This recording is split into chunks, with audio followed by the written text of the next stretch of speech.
The Ethics and Anti-Corruption Commission Secretariat is on the spot over alleged bungling of investigations into grand corruption scandals and aiding the siphoning of billions of shillings from public coffers.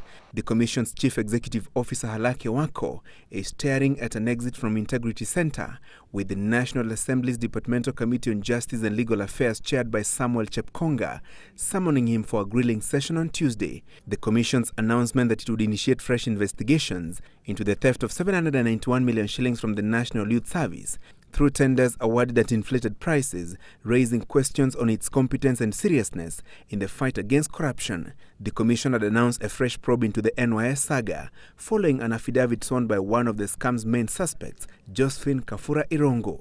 The National Assembly is raising questions on what informed Wako's decision to clear former Devolution Cabinet Secretary Anne Waiguru over the NYS scandal in a letter he wrote to Head of Public Service and State House Chief of Staff Joseph Kinyua. The Chepkonga Committee has summoned Wako to respond to questions of complicity in the NYS saga and clearing Waiguru unprocedurally without the involvement of Director of Public Prosecutions Keriako Tobiko.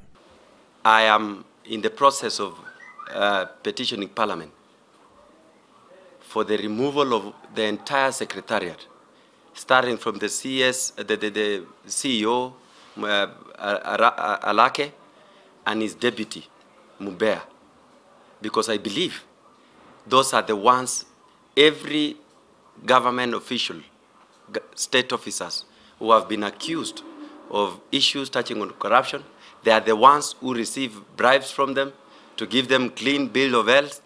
With pressure mounting, Wako says the Commission only cleared Waiguru of 4 other cases, one in which former NYS Director General Nelson Githinji has been charged with abuse of office and spending 490,000 shillings to service his personal vehicle, though EACC insists Waiguru was not yet off the hook over the 791 million shillings NYS scandal. It failed to name the 3 other cases it cleared her over.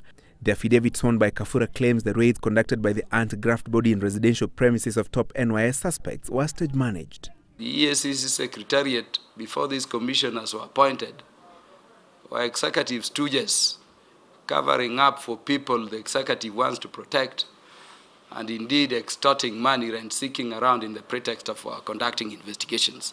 Kafura failed to show up today at Integrity Center, where she had been summoned to appear before the EACC detectives to shed light on the content of her affidavit. Her lawyer claimed she was unwell. She is now set to appear before the EACC investigators on Tuesday.